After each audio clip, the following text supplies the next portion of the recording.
Bab 134. Mengucapkan salam tahun baru. Wajah Ramon Duan memerah, dan dia meraung karena marah. Kamu curang. Aku tidak terima. Tidak terima. Eric Kin berdiri. Apakah kamu mau terus bertaruh? Bertaruh kaki atau tanganmu? Bertemu dengan tatapan Eric Kin, Ramon Duan tiba-tiba bergidik. Untuk beberapa alasan, dia tidak bisa mengucapkan sepatah kata pun. Preman ya preman. Buka mulut maupun tutup mulut yang dikatakan hanyalah mematahkan tangan dan kaki orang lain. Romeo Duan mencibir, jika benar-benar dipatahkan, bisakah kamu menggantinya? Cukup sampai di sini, ini semua hanyalah candaan. Thomas Duan berdiri untuk melerai. Cuma bercanda. Eric Kin mencibir, sekarang kamu berpura-pura menjadi orang baik. Bagaimana jika aku yang kalah? Apakah kamu masih akan mengatakan itu lelucon? Ketidaksenangan melintas di wajah Thomas Duan, dan dia mendengus, lalu apa yang kamu inginkan? Apa mungkin dia harus memberimu 4 miliar? Ya. Eric Kin berkata dengan pelan, berani bertaruh harus berani terima kekalahan. Ramon Duan, aku akan memberimu 2 hari untuk mengumpulkan uang. Pergi ke aula dan berlutut sekarang. Ramon Duan mencibir, jika aku tidak mau pergi, apa yang dapat kamu lakukan padaku? Tidak mau pergi. Eric Kin mengangkat alisnya, tubuhnya berkelebat, dalam sekejap mata sudah ada di depan Ramon Duan. Kemudian, dia meraih kerah Ramon Duan dan menyeretnya keluar dari pintu. Ramon Duan meronta mati-matian, tetapi dia baru menyadari bahwa pemuda kurus ini sebenarnya sangat kuat, bahkan jika dia mengeluarkan semua tenaganya, dia tetap tidak dapat membebaskan diri. Setelah sampai di aula, mata semua orang tertuju pada 2 orang ini.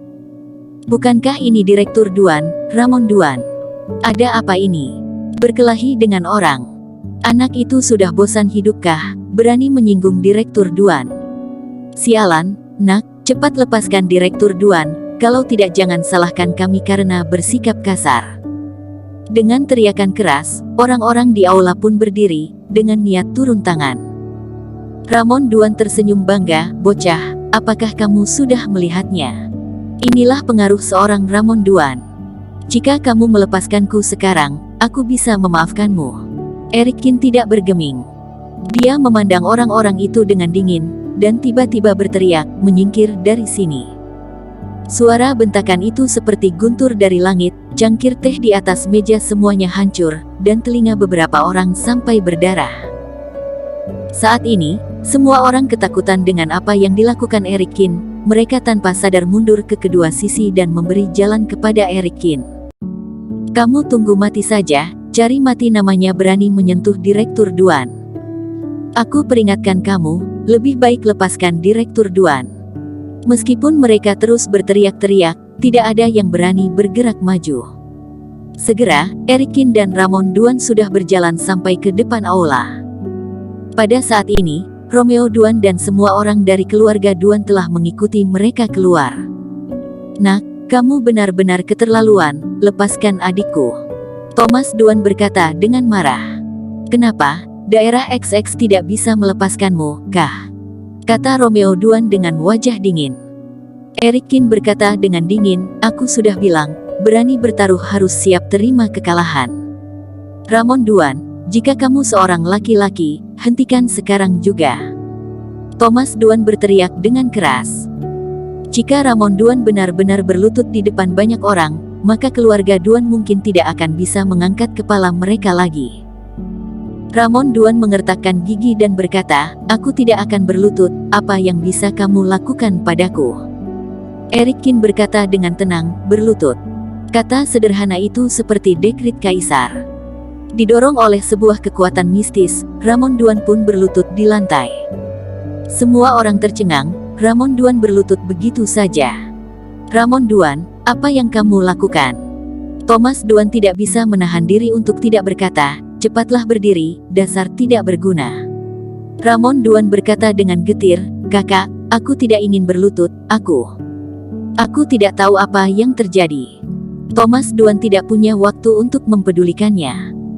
Dia menatap Eric Kin dan berkata dengan dingin, nak, kamu benar-benar membuat marah keluarga Duan. Aku kasih tahu kamu, kamu tidak akan bisa meninggalkan daerah XX. Erikin mengambil sebuah kursi dan duduk di sisi Ramon Duan. Dia tersenyum tipis, dunia ini begitu besar, aku bisa pergi kemanapun aku mau, tidak ada yang bisa menghentikanku. Baik, sudah lama sekali aku tidak melihat orang yang sombong sepertimu. Thomas Duan sangat marah, martabat keluarga Duan tidak bisa diprovokasi. Mendengar kata-kata ini, Erikin tidak bisa menahan tawa. Hanya sebuah keluarga Duan di daerah XX sudah benar-benar menganggap dirinya penting. Deskarman yang ada di samping menggelengkan kepalanya dan berbisik masalah. Sekarang baru tahu. Romeo Duan tersenyum, Yolanda, aku kasih tahu kamu ya, temanmu sudah mati hari ini. Deskarman tidak mengatakan sepatah kata pun, yang dia pikirkan adalah keluarga Duan dalam masalah. Nak, sebaiknya lepaskan Ramon Duan sekarang, kalau tidak jangan salahkan kami karena berbuat kasar.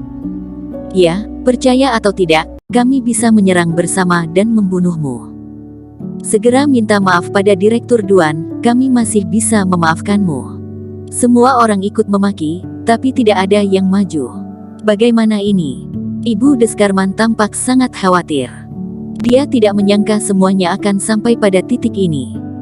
Deskarman berbisik, Bu, jangan khawatir, jangankan daerah XX, bahkan seluruh kota F, tidak ada yang berani main-main dengannya. Kamu ini, masih bisa membual di saat begini, kata ibunya dengan marah. Deskarman menggelengkan kepalanya dan tidak berkata apa-apa. Pada saat ini, sebuah mobil melaju dan berhenti di depan pintu. Kemudian aku melihat seorang pria botak dengan tubuh kokoh bergegas masuk. Orang ini tidak lain adalah Kevin Jin. Saat ini banyak sekali butiran salju di sekujur tubuhnya, di musim dingin begini masih bisa ada bekas keringat di wajahnya. Siapa si botak yang pincang ini? Seseorang bergumam setelah melihat Kevin Jin masuk. Kak Kevin, akhirnya kamu datang. Aku sudah bantu kamu menahan orangnya, cepat bereskan dia, teriak Ramon Duan. Kak Kevin. Mendengar kata ini, raut wajah orang-orang segera berubah. Kevin Jin yang dari kota. Semua orang diam, dan bocah yang barusan menyebut Kevin Jin si botak pincang itu buru-buru bersembunyi. Tidak peduli seberapa besar daerah XX, itu hanyalah sebuah kabupaten, masih jauh dibandingkan kota F. Ada pertunjukan bagus untuk ditonton sekarang. Thomas Duan tersenyum, sejauh yang aku tahu, Kevin Jin ini adalah orang yang kejam. Yolanda, kamu harus cepat bersembunyi. Deskarman diam, seolah dia tidak mendengar apapun. Pandangan Kevin Jin segera tertuju pada Erikin. Dia terlatih-tatih, mengambil langkah besar-besar, dan dengan cepat menghampiri Erikin. Tuan Qin, akhirnya aku menemukanmu. Kevin Jin menggosok tangannya dan berkata sambil tersenyum.